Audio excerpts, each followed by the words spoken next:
saudar todas as companheiras e companheiros presentes nessa Assembleia e dizer que é importante trabalhar, e como aqui falou o Francisco, é um veterano dirigente sindical, para todos aqueles que vêm há muito tempo nesse sindicato, enxergar que a força, que a vibração, que a alma, que a capacidade de luta das companheiras e dos companheiros da categoria de telecomunicações, e nesse caso particularmente da rede, pode mudar a composição da categoria, pode vir trabalhadores novos, mas a força e a capacidade de luta continua a mesma. Eu queria dizer o seguinte: toda a Assembleia tem algumas coisas parecidas. A gente é impaciente, e é impaciente com razão, porque sofre tanta exploração que a gente quer resolver de imediato. Mas é importante, meus companheiros, em toda a Assembleia, a gente controlar um pouco a nossa impaciência, não a nossa indignação, a nossa impaciência, porque aqui a gente pode ter opiniões diferentes. Lá fora é que a gente não pode ter opinião diferente. O companheiro usou aqui o exemplo do formigueiro, que mexeu com o formigueiro todo se revolta. O outro companheiro usou o exemplo do barco. Mas é preciso a gente saber que o formigueiro tem força, caminhando todo na mesma direção. Que no barco também a gente tem força, com todo mundo remando na mesma direção. Então por isso é que é importante da Assembleia escutar com calma e ouvir as argumentações de todas as propostas. Tem um companheiro que acha que a greve deve ser de um dia e, se não der certo, depois a greve de mais tempo. Tem um companheiro que acha que deve ser logo de um montão de tempo. A gente tem que ouvir a argumentação de todo mundo, porque é aqui que a gente tem que ter direito para ter de opinião diferente. Porque depois que tirar a posição aqui, seja de greve vários dias, seja de um greve um dia só, lá fora a posição é uma. Esse sindicato tem essa tradição.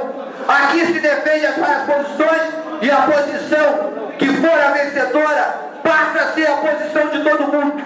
Por isso que a gente tem que ter calma, porque o formigueiro é forte, caminhando na mesma direção. O barqueiro é forte, com todos remando na mesma direção. A segunda coisa que eu queria falar para os companheiros é o seguinte: a gente precisa ter sempre argumento, porque quando o trabalhador luta, está aí todo mundo dizendo que quer liberdade de imprensa. Mas liberdade de imprensa para quem? Para os trabalhadores eles nunca querem. Para os trabalhadores, se a gente não tiver cuidado, a justiça derruba a greve, como disse aqui o Francisco, querendo botar aquela greve, 50% do pessoal tem que trabalhar.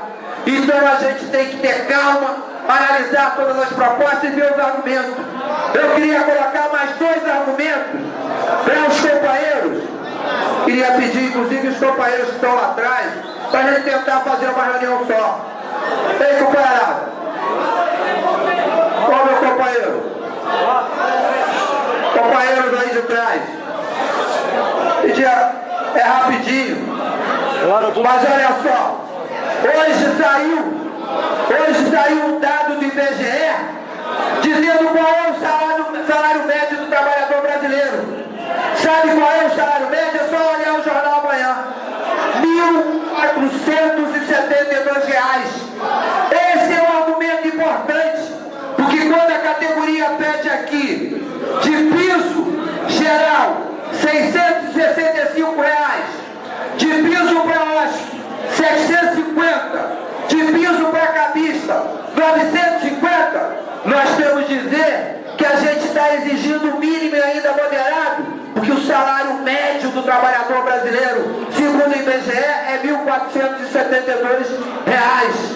A outra questão que eu estava conversando com o companheiro Francisco está aqui: o piso regional, que não é grande coisa, mas que foi aprovado na Assembleia Legislativa, é R$ 665. Então, quando a lei está contra a gente, eles utilizam. Quando a lei está a nosso favor, a gente não pode abrir mão. Então, esse piso de R$665, já está inclusive na lei estadual dos pisos salariais, e esse é o argumento também que a gente tem que utilizar para justificar a nossa paralisação e a nossa greve. É isso apenas que eu queria colocar para os companheiros, dizendo, com argumento, com informação, com unidade, a gente vai ser tratado com dignidade. Com argumento, com argumentação, com unidade, o formigueiro vai fazer eles tremerem. Com argumento, com unidade, o barco vai remar, obrigando a que eles tratem os trabalhadores com dignidade. Viva o trabalhador telefônico! Viva os companheiros da rede! Viva a unidade da categoria! Companheiros, eu estou entendendo aqui